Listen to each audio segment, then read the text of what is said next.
in continuation of academic use of ChatGPT or AI tools, today we want to talk about something also very important, which a lot of researchers find quite difficult. We're going to talk about literature reviews and how you can automate your literature review process. And today I'm going to introduce something quite different, which is in part of our ChatGPT.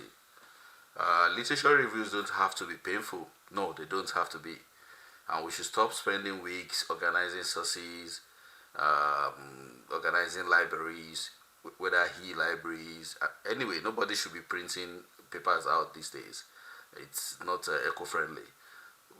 We should not waste time organizing sources, and we should allow ChatGPT help you build a very structured, insightful review in minutes, which can be ideal for your thesis chapters, your articles, or even your grant applications.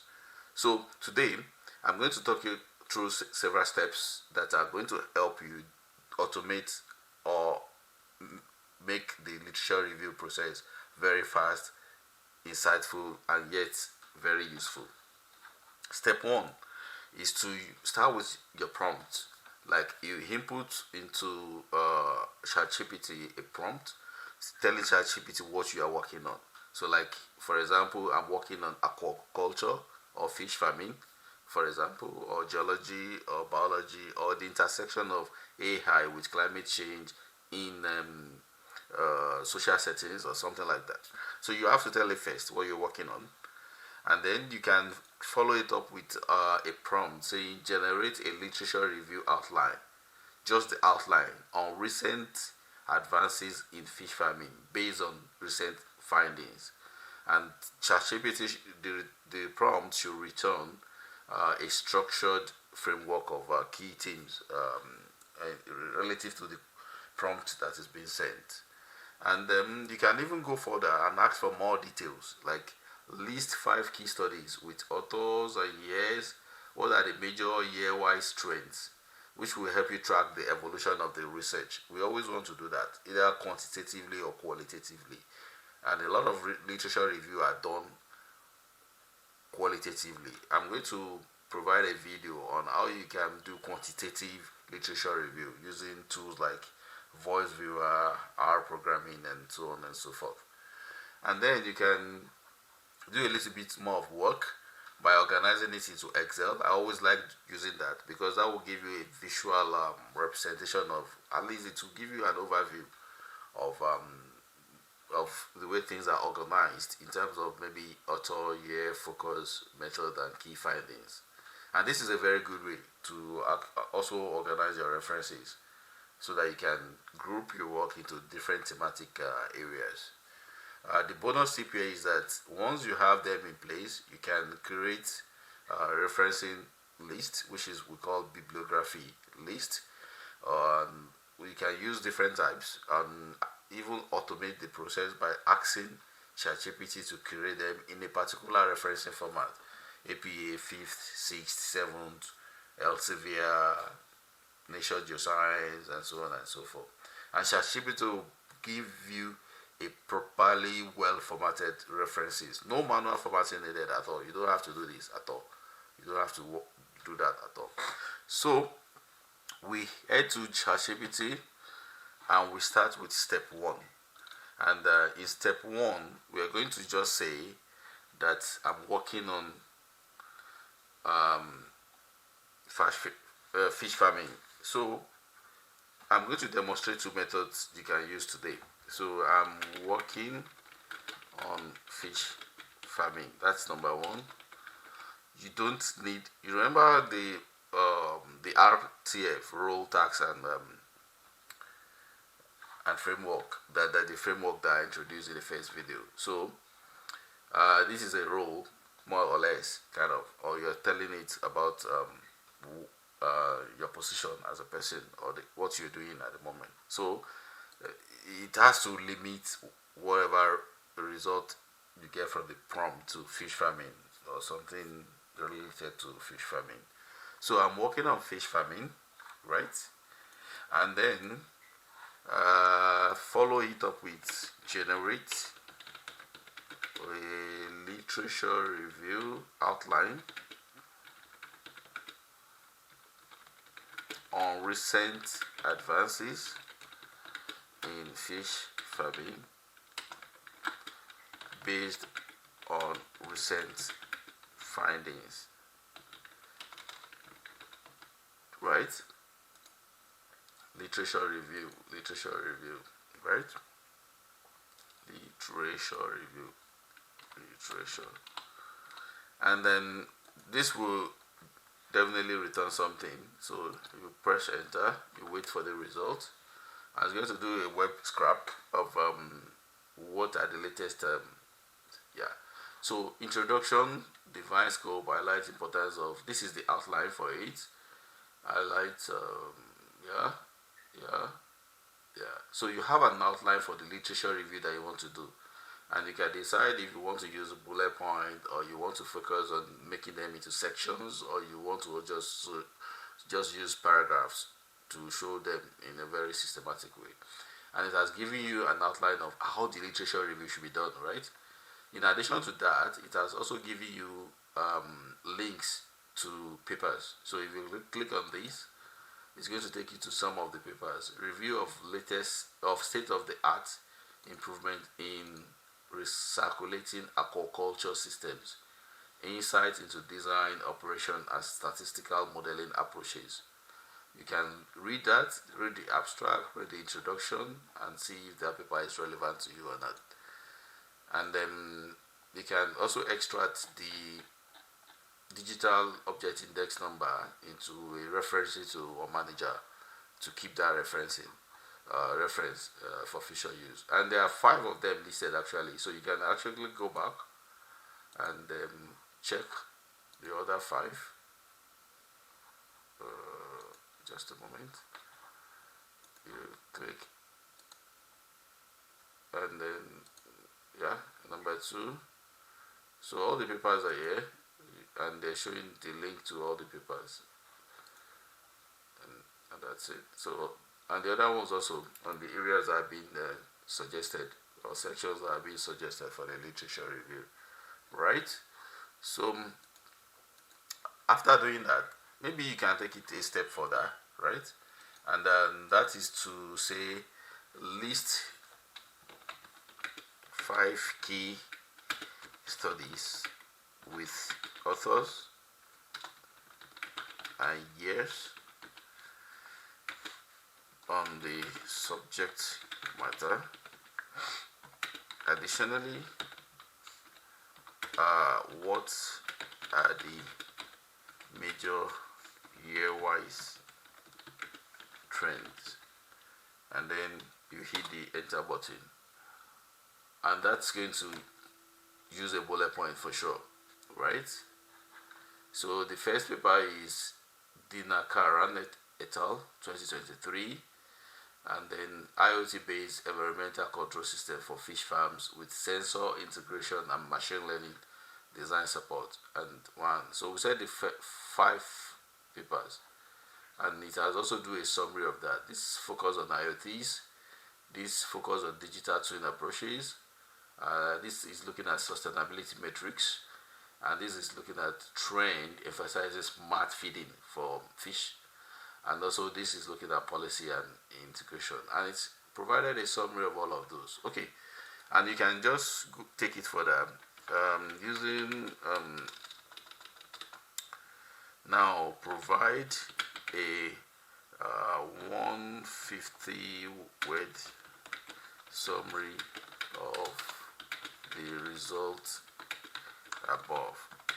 No bullet points. Remember that academic, that's the tone, professional, and I all are impact.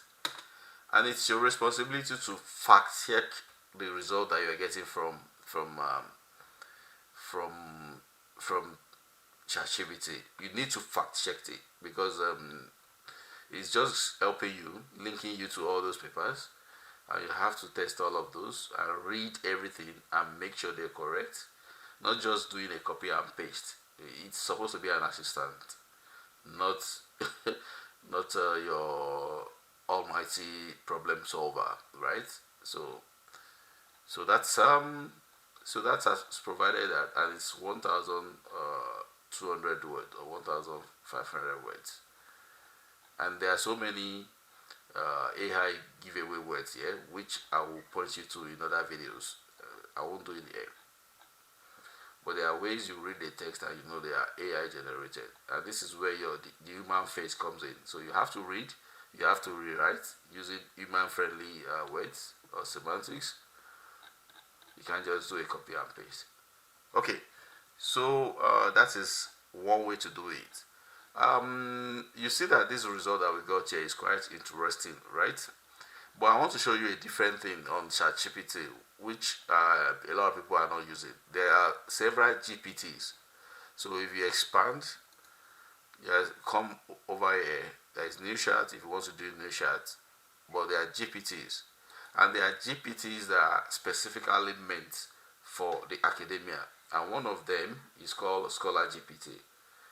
It's called Scholar GPT. I prefer Scholar GPT when I'm doing something very very academic, and you see that it has more than 200 million plus resources and built-in critical reading skills. It has access to Google Scholar, PubMed,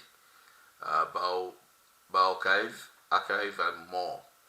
And you see the rating is quite high, from more than 100,000 plus people, and it's at the moment the standing is about the top 10, is in the top 10 in terms of research and analysis, right, with more than 25 million chat or conversation done so far. So you see the rating is quite good.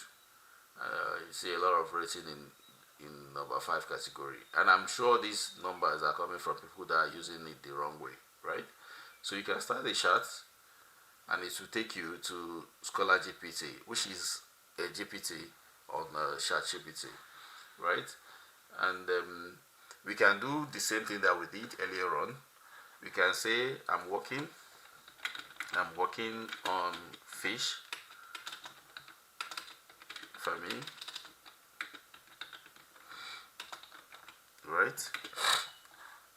And then we want to say write a detailed literature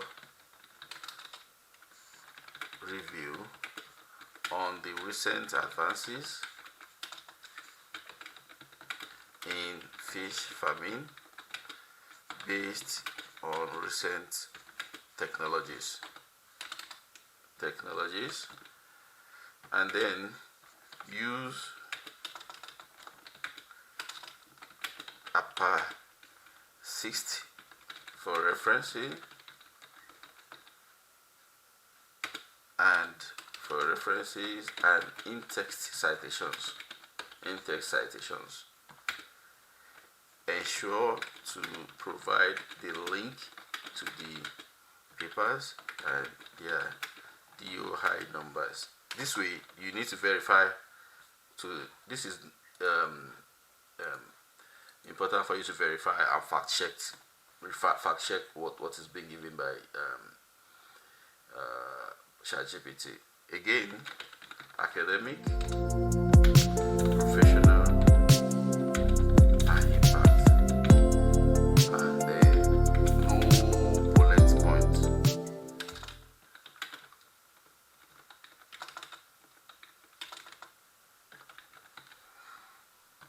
Each paragraph must, you can put must to emphasize, must contain key development in the field, and then you can I told you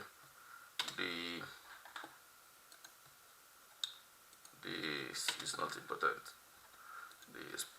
and then you hit button, and you see that because this is transiting to what we call cider AI, so it's going to give you the result and do a great summary of the papers, and also use the system referencing style, right?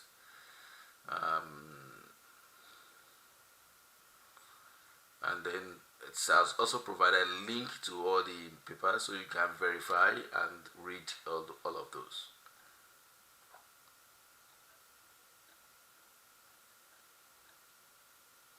And then it's going to make the bibliography based on the suggestions that you make.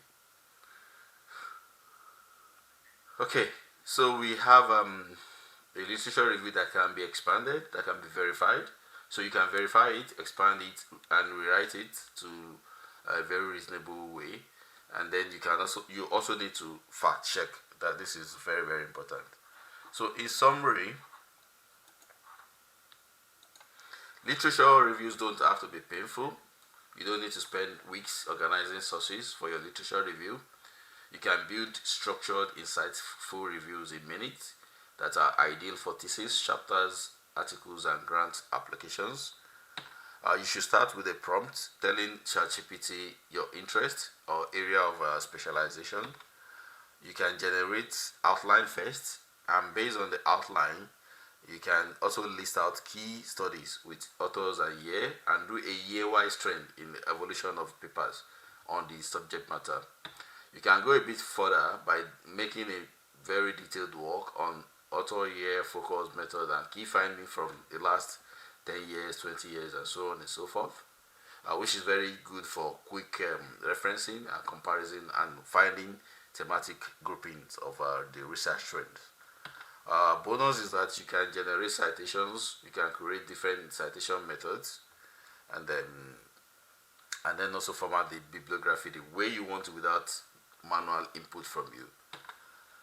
It is your responsibility to validate whatever you get from ChatGPT by asking for prompting it to give you links for the paper and also the DOI numbers. With ChatGPT, your literature review becomes a smart, stress-free process, and it's focused on analysis and not formatting, because we use a lot of time to do formatting. Once again, thank you for joining the channel. Thank you for watching the video.